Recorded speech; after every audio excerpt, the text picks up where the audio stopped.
Hey everybody, as Max Bygraves once said, I want to tell you a story. I think in life we all have things that are precious to us. Sometimes it's because of money. They cost a lot of money, so we tend to look after them. Like the car we just bought. Spent a lot of money on that. So I wash it a lot, try and keep it clean. And sometimes sentimental. Maybe your family's given you something. Doesn't necessarily have monetary value. Case in point, probably my most precious thing in the world is my dad's watch. It's got no monetary value really. It's just an old watch. But it smells of my dad. Now, I don't know, maybe that seems bizarre to you, but as soon as I'm near that watch, I remember my dad. And he died on May the 9th, 1994. 31 years he's been gone, and I still hold that memory. And like I say, that's probably the most precious thing in the world to me. But along the way, you gain some other things. Our cats. Although, my little monster, let's spin you guys around if I can. If I can operate the technology. My little monster, Rios, or as he is now known, the murderer. So he caught a mouse this morning and devoured it. Not in my best books, you little murderer. Yeah, the whole thing. And cats. But yeah, just other things you acquire. Now, I've got a few things that I acquired. The first one I'll show you, and you might laugh, but it's special to me, and I'll be taking it when we move from this house. And that is, see, I won't turn you around again. There we go. That's this handle. Now, the reason this silly handle on our pool room is special to me is because I found it in the garden when we were digging and trying to level the garden. And it just appeared out of the dirt. And it's obviously very old. And I just thought, I like that. That's kind of giving me a connection to the house. You know, it's cool. So yeah, it's been turned into the handle for the pool room, but I won't be leaving that. So the new owners will get a nice new handle, but they're not getting that one.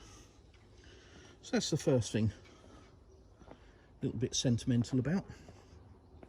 The next thing, some of you may have seen in a video a couple of years ago maybe, or no, a year ago, I don't know, old video anyway, is this. Now this is a Soviet era multi-tool. It's just a piece of pressed steel, but they don't make steel like this anymore, I tell you, because this is tough. Tough. It's got the price on it there, and basically it's a bottle opener, of course, and then a grater and a peeler and a corer and I don't know, cheese slicer maybe, don't know.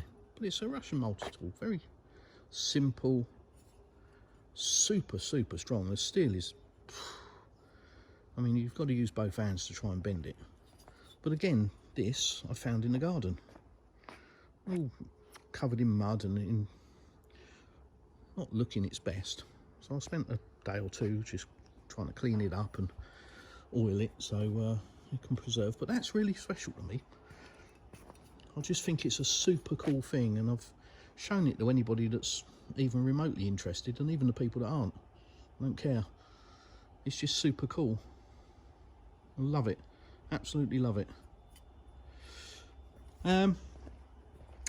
But yesterday, I think I've now got one of the most precious things.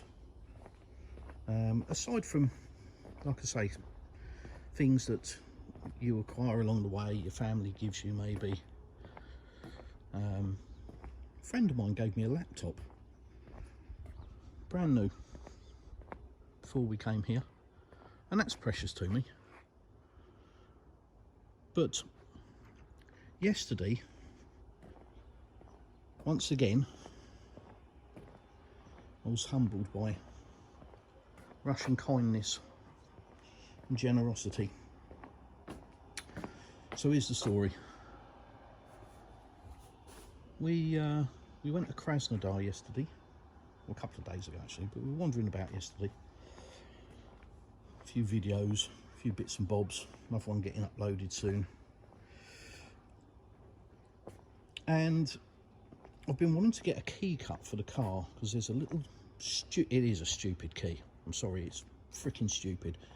It's this stupid little tiny blade that unlocks the box on the back of the car, where like a spare wheel would go on a 4x4 on the back door. On my car there's a box, picnic table and all that kind of stuff. It's kind of cool, but the key that you have to open it is pathetic, really stupid. So I've wanted to get a key cut, and as is often the way, it's a specialist kind of key, so it's not the sort of thing you can get done easily. But whilst in Krasnodar yesterday, we came across a little pop-up shop, what we call them in the UK, a little kiosk in one of the shopping centres. Shopping centre was Centre City, the shopping centre I think was called. Sienta, good order. Butchered that, I know. And in there was this pop-up shop, and I met a lovely guy there who cut me a key called Timor. And the technology there was pretty amazing. I've never seen a mini CNC machine used for key cutting. Fully automated, connected to his phone, and all he had to do was find the blank that he wanted, and then it went into this CNC machine. The original key got probed and all the measurements taken, and then that was transferred into the cutter. So there's a video up on my channel about that. Have a look. It's just really cool. Just a great piece of equipment and great bit of technology. But the guy was lovely, a real gentleman, really nice. After he cut the key, paid and obviously said thanks very much, and we toddled off, and I went and sat on a bench while the wife and our daughter were shopping. If you're a guy, you know what that entails. Hours and hours of boredom while we go in 10 different shops before we go back to the first one and buy all the stuff that they saw when they first went in there. So I went and sat on a bench waiting for my life to end, and Timor came up to me and he said, I'd like to give you a gift. I'm like, okay, right. And I'll be honest, being a Brit, the first reaction is, what's the catch? Nobody does that. Nobody gives you anything for nothing, especially if you don't ask for it. So there must be a catch. And he said, I'd like to give you a flask and engrave it. And I thought, the engraving will be the catch. The flask will be free, but you have to pay for the engraving. No. So I'll show you that in a minute, but I'll carry on with the story. So he gave me this flask, and I was on the spot, I'll be honest, and he said, what do you want on it? And I really had no clue. I didn't know what to engrave on the flask. Like I say, I was just caught on the spot. So he said, we can have anything.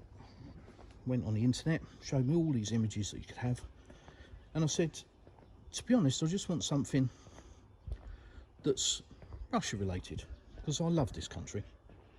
I really genuinely do.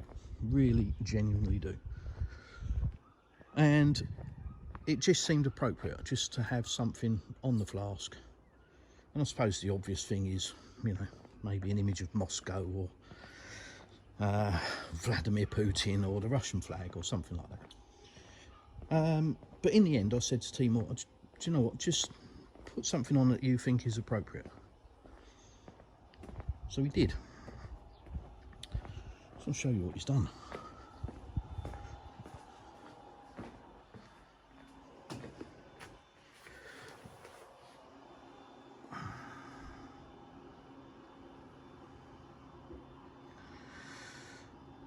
So this is all laser engraved on here. Look at the detail for a start. I mean, it's absolutely exquisite. And again, there's a video up on my channel that will show the process of this. But he put on there, as you can see, with love from Russia.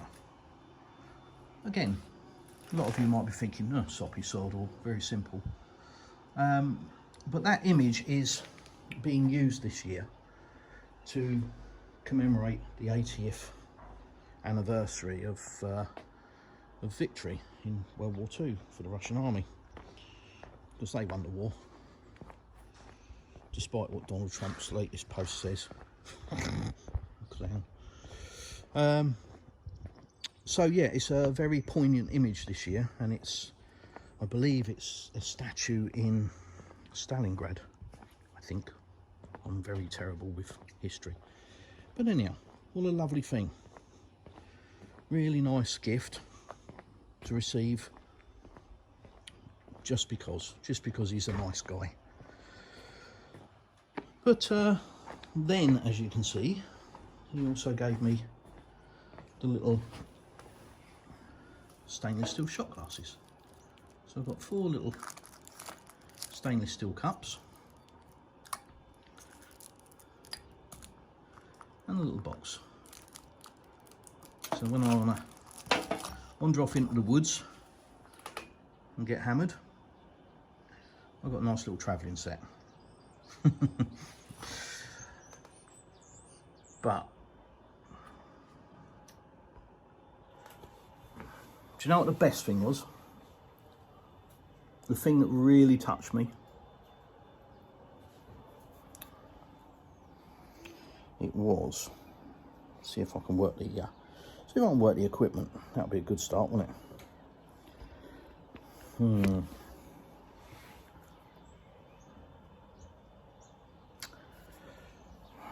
It was this.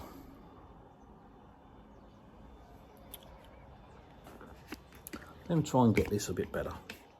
Sorry for the very unprofessional approach, but it's me, so good luck with it.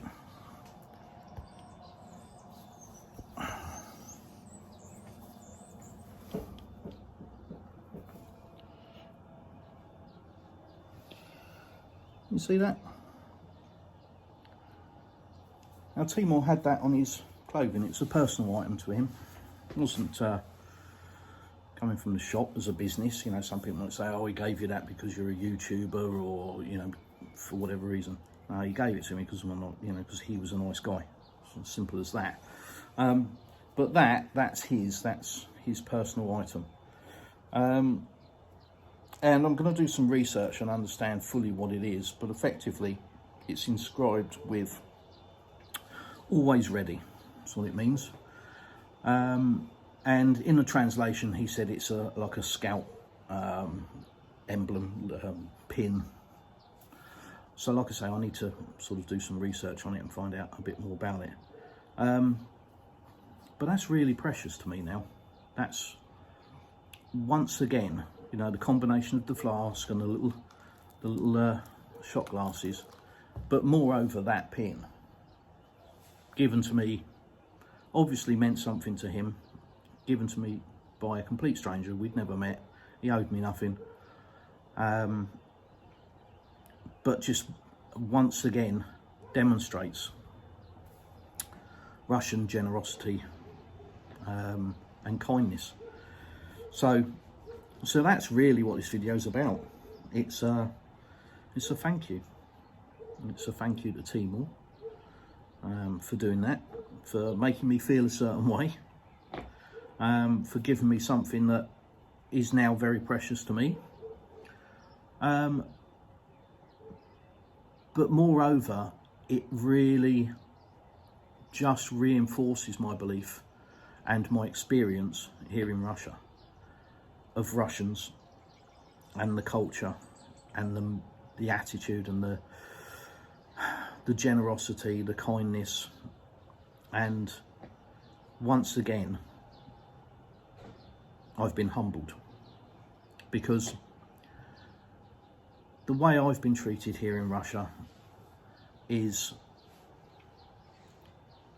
surprising, shocking, humbling and remarkable, and all of the words that you can think of along those lines, purely because I come from a culture where people aren't treated like that, you know. The country I grew up in, it feels like it's changed in a really bad way, and to come here to Russia and experience this sort of thing from complete strangers, yeah, if it hasn't shown you through this video what Russians and Russian soul and what Russians are really like, then I kind of get that. You're not here, you're not experiencing it. I'm just some idiot on a YouTube channel. But when you live here and you experience this kind of attitude on a daily basis, it really humbles you. It makes you feel sad, but it also makes me feel angry as well. The fact that our Western governments and media are hell-bent on demonising Russians, the Russian people, and Russia as a country, and making it out to be something that it isn't.